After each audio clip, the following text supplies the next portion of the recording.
ils disent qu'ils ne paient pas. Tout ce qu'ils peuvent faire, c'est de payer l'avion et le transport. Donc, on a discuté, nous leur avons dit, bon, on ne peut pas identifier. C'est-à-dire que vous arrêtez des gens, parmi lesquels il y avait des Libériens, il y a des Sénégalais, il y a des Guinéens, il y a des Maliens, mais nous ne pouvons pas identifier sans qui est Guinéen et qui n'est pas Guinéen.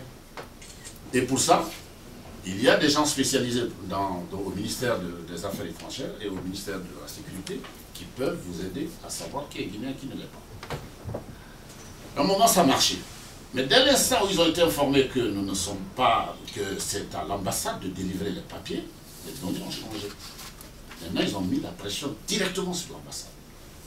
Et donc, pour revenir au sujet principal, quand je disais que les gens sont en indélicatesse avec la loi, ces 2000 et quelques là sont aujourd'hui catégorisés. La première catégorie, c'est donc les trafiquants, les malfrats, les tueries d'hommes,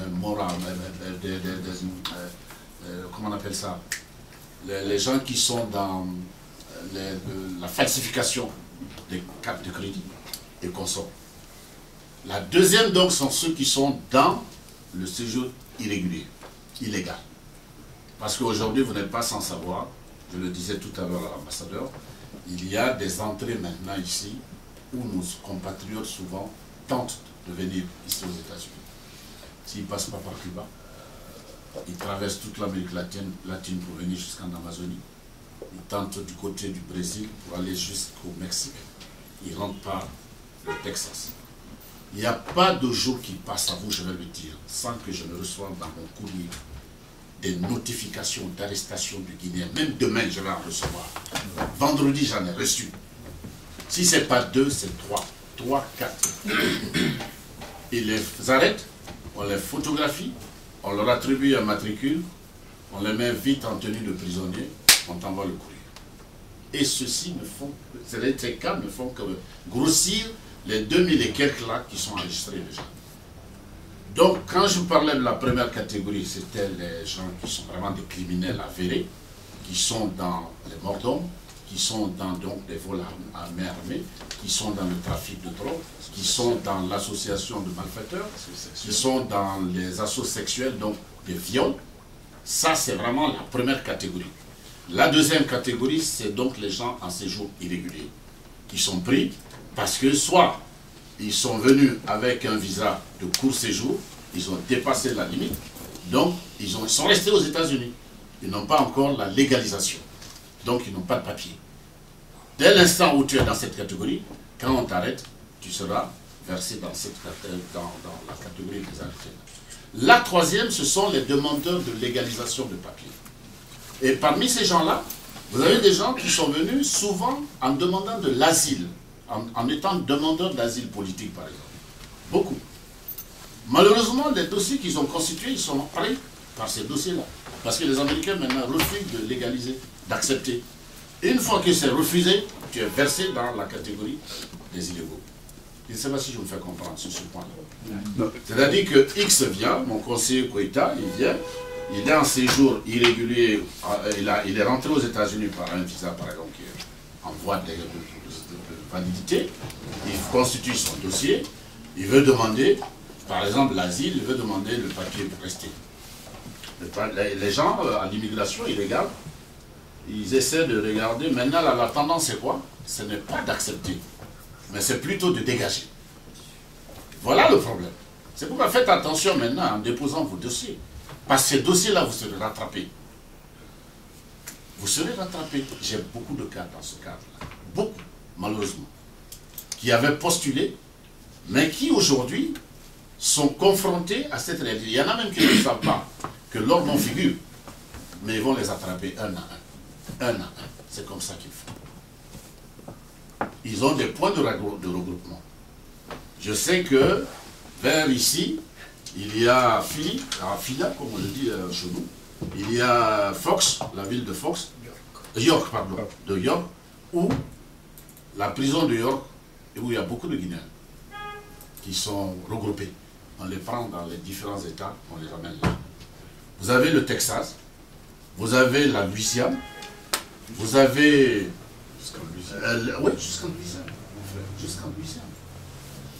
Il y a même San Francisco, parce que la dernière fois, nous avons reçu des appels de Guinéens qu'ils ont arrêtés. On les a mis dans des prisons de haute sécurité avec de grands bandits. Il y a un qui avait une balle dans les cuisses. Il m'a appelé en détresse d'intervenir pour au moins on le change de prison. Parce qu'il ne peut pas vivre avec ces grands bandits-là. C'est vous dire que la situation aujourd'hui est devenue inextricable. La situation est devenue très grave. L'Amérique n'est plus comme hier. Et aujourd'hui, on est en train de cultiver cette phobie de l'étranger. Il faut que vous le sachiez. Il faut que vous le sachiez. Vous vous promenez dans les rues, ceux qui vous regardent là, beaucoup ne vous aiment plus. Il faut que vous le sachiez. Donc nous sommes dans cette situation-là. Et ceux qui sont donc dans cette catégorie de demandeurs de situation à régulariser, beaucoup seront versés dans la catégorie des expulsables. Beaucoup. Et j'apprends d'ailleurs aussi que maintenant, si tu fais venir quelqu'un à ton invitation, la personne, par exemple, c'est une femme qui accouche, etc., l'hôpital où elle va accoucher, ils feront la facture, tu vas payer. Tu ne payes pas, tu seras refoulé, tu seras expulsé. Les mesures sont en train d'être... C'est la personne qui invite. Tu ne payes pas, parce qu'elle est venue à ta charge. Elle est garante. Tu vois. X, François invite sa soeur ou X qui vient, elle accouche. Après les formalités d'hôpital et tout, ils feront la facture. Tu vas payer. Si tu ne payes pas, c'est toi qui vas être expulsé. Ça, c'est quand ils vont dans les hôpitaux publics. Voilà. Tu as vu? Donc, ce sont des mesures aujourd'hui qui sont en train de concocter contre la présence des étrangers. Pour revenir donc au fil de mon exposé, après moult discussions avec eux, nous sommes arrivés donc à arrêter avec eux, ils ont arrêté plutôt une liste de 55 qui sont déjà en partance. Parce qu'elles vont partir. Les 55 là vont partir. Pourquoi? Parmi elles, la plupart sont des gens qui sont des criminels. Et je l'ai toujours dit, votre président le sait, j'ai eu une conférence, une call conférence avec tous les présidents à travers les États-Unis. Je vous ai dit, je suis certes l'ambassadeur, je défendrai les intérêts de nos compatriotes dans la légitimité, dans l'honnêteté. Tous ceux qui sont honnêtes, quand ils sont victimes, nous les défendrons. Mais nous ne sommes pas là pour défendre des criminels. Je ne suis pas là pour défendre un trafiquant de drogue. Je ne suis pas là pour défendre quelqu'un qui tue.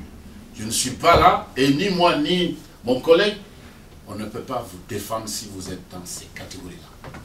Parce que vous nous enlevez les moyens de vous défendre. Voilà la réalité.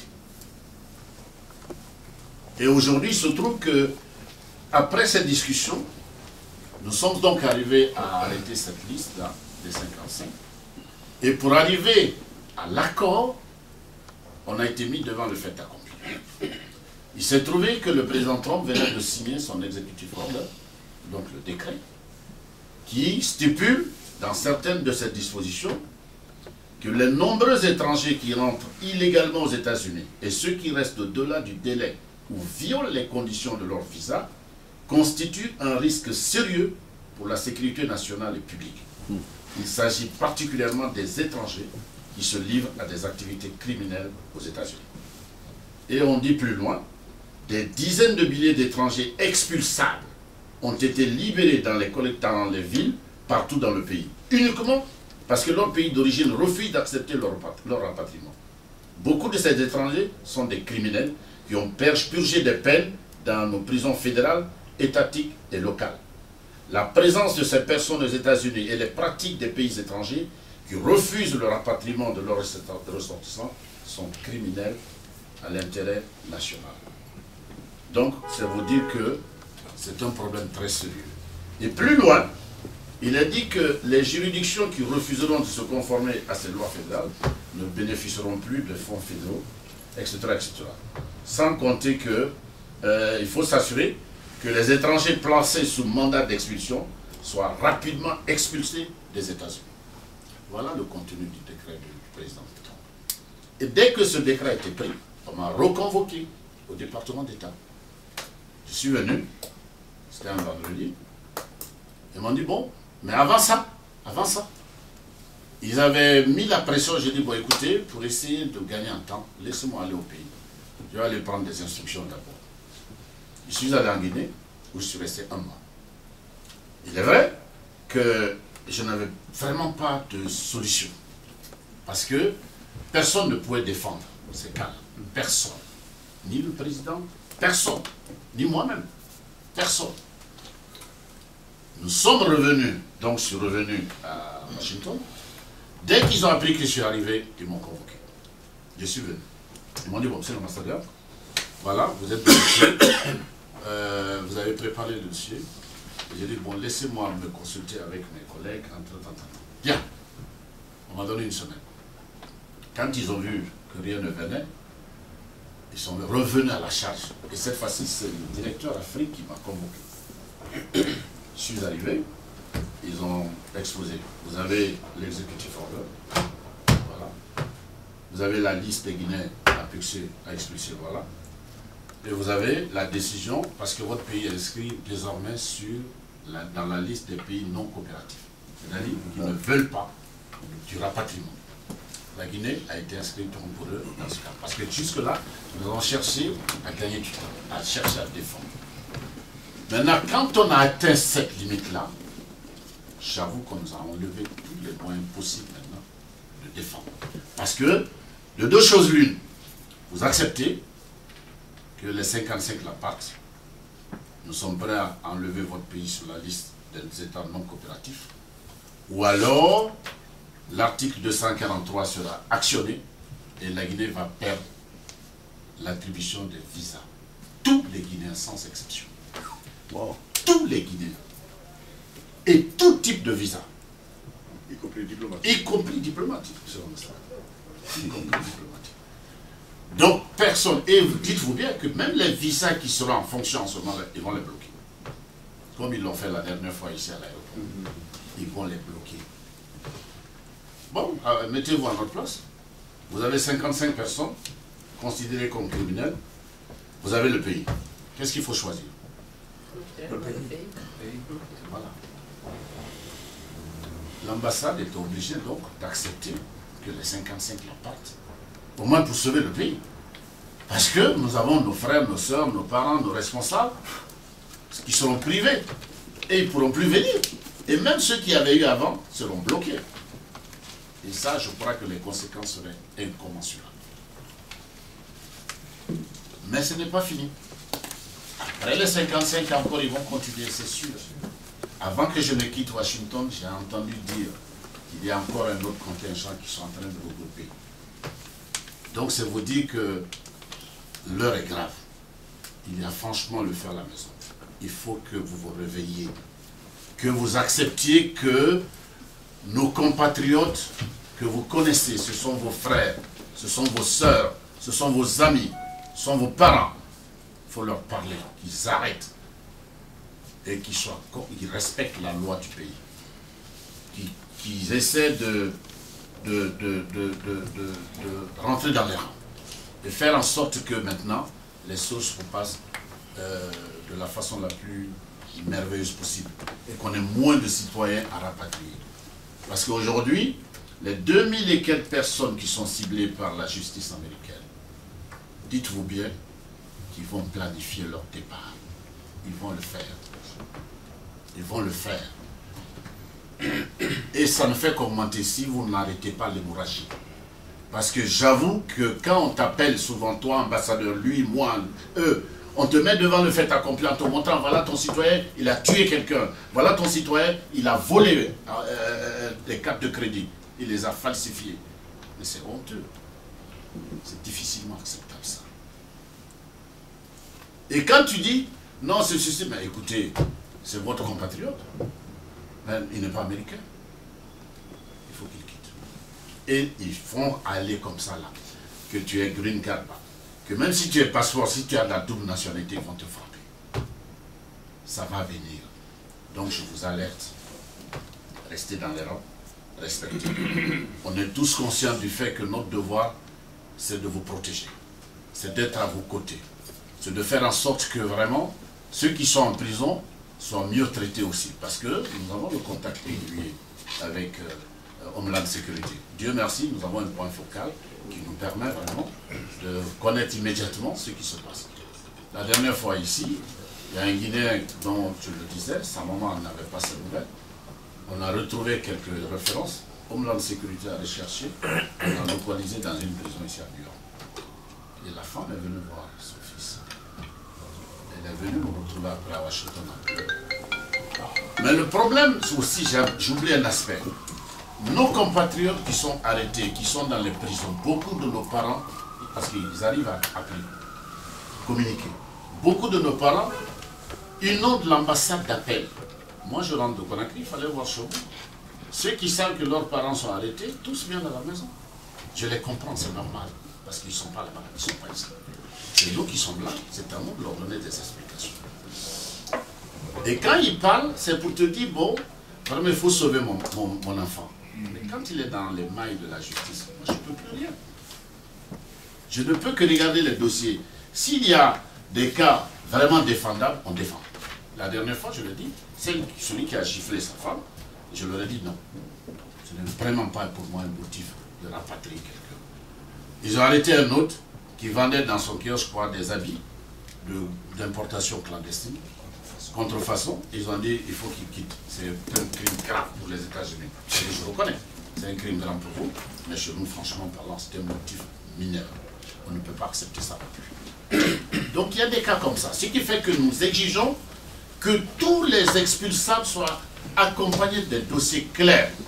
C'est-à-dire qu'il y ait le juge pénal, le juge de l'immigration, ou en tout cas qu'il y ait des dossiers qui prouvent que vraiment ce dossier mérite d'être expulsé. Si tel n'est pas le cas, nous proposons notre réunion. On va discuter, mais on finira toujours certainement avec des exceptions. Donc je vous demande la prudence. Je vous demande la bonne conduite et je vous demande aussi la retenue. Il y a beaucoup parmi vous, vous le savez, qui intègrent la pègre, font les transports de drogue entre États. La dernière fois, il y a un qu'on a abattu dans une station d'essence parce qu'il transportait de la drogue. Il venait de là. Il allait vers Michigan. Arrêtez. Arrêtez.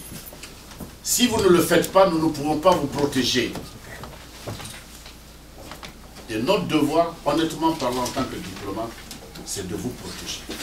Nous savons tous comment chacun de nous est arrivé ici. Beaucoup ont fait des sacrifices ultimes, je le disais, pour être là. Ils ne sont pas venus pour s'amuser, ils sont venus pour travailler à la sueur de leur front. Beaucoup parmi eux sont à saluer, sont à féliciter, parce qu'ils travaillent honnêtement, parce qu'ils cherchent l'argent honnêtement, parce qu'ils sont conscients du fait pourquoi ils sont là. Ils le savent. L'argent qu'ils envoient au pays est propre. Mais tout comme parmi vous, il y en a aussi qui sont dans l'argent facile. N'ayons pas peur de le dire. Je l'ai dit la dernière fois à tous les présidents d'associations en conférence call. Ils ont posé toutes les questions au téléphone à travers les États-Unis. Je leur ai dit, écoutez, l'ambassade est là pour vous.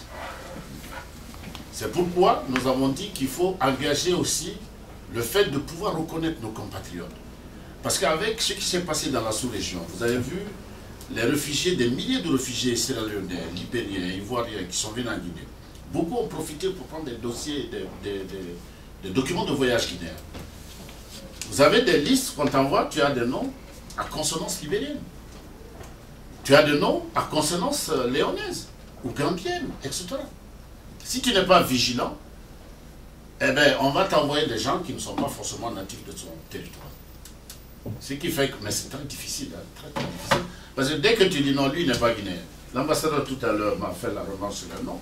Je lui ai dit oui, nous avons fait la réserve, mais vous savez ce que nous avons répondu. Ils disent non, mais il a un document guinéen. Ou bien vous n'avez pas confiance en vos documents. Ça, c'est un autre aspect.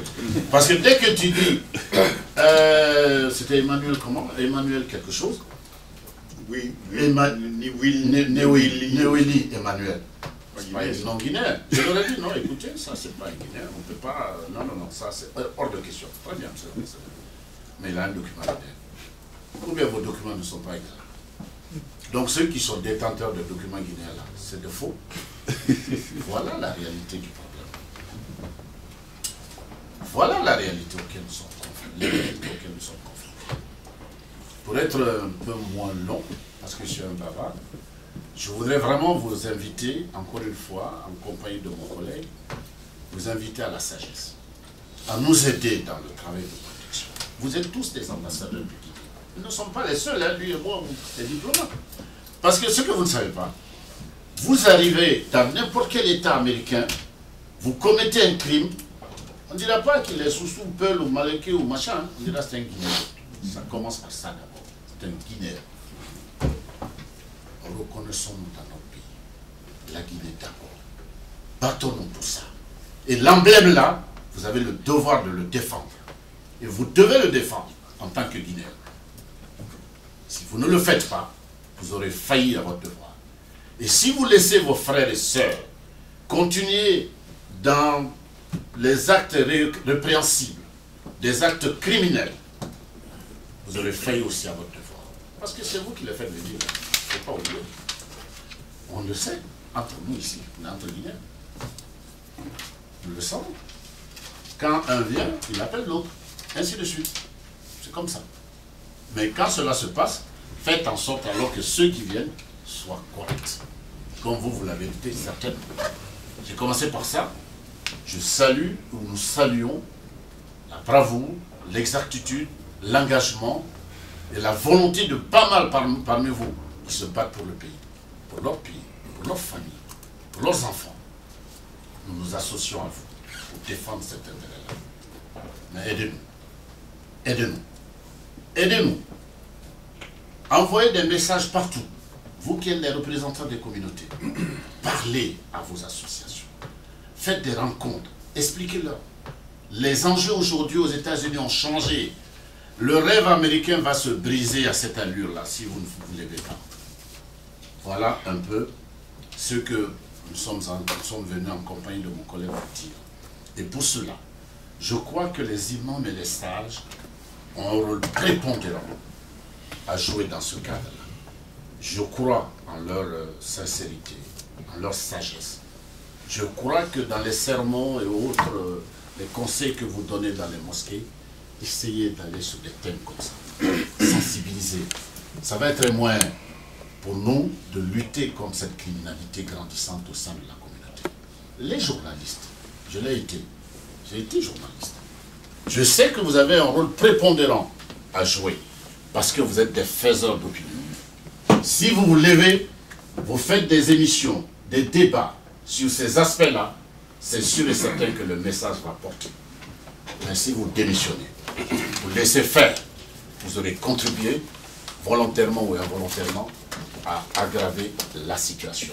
Monsieur l'ambassadeur, donc c'était le message que nous étions venus donner à vos citoyens. Et leur dire, vraiment, ils doivent se mobiliser. Se mobiliser autour des enjeux qui sont définis. L'Amérique est en train de changer sous nos yeux. L'Amérique est en train de changer sous nos yeux. Ils ne reculeront pas. Aujourd'hui, il y a une sorte de passe-passe entre le président Trump, la justice, mais ils finiront par ça. Ils finiront. Surtout qu'il y a unanimité sur le rapatriement des étrangers. Je vous le dis, même au temps d'Obama, ça a commencé en Somalie. Pas maintenant. Ça s'est aggravé maintenant. Voilà, monsieur l'ambassadeur, le message que j'avais à dire.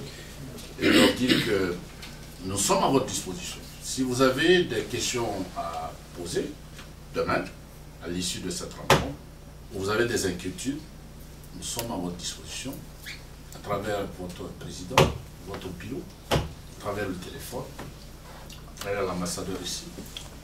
Si vous avez des inquiétudes, exprimez-les. Nous allons nous battre dans ce sens-là. En tout cas, sachez que nous sommes à votre service.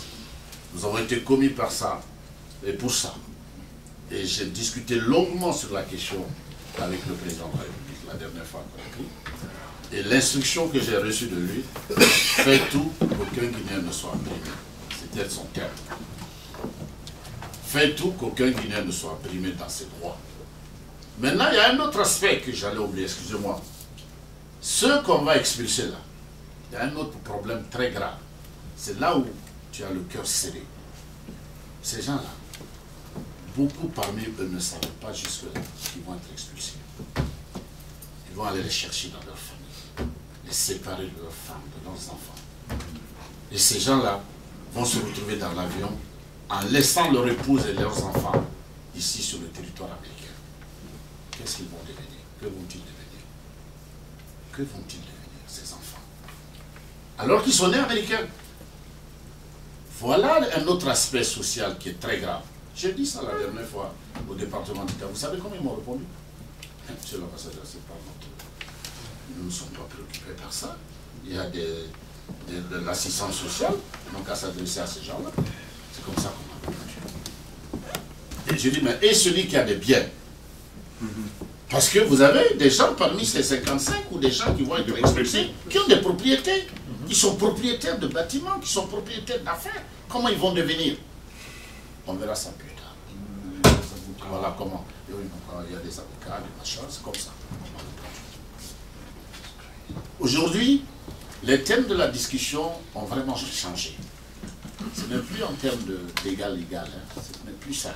C'est-à-dire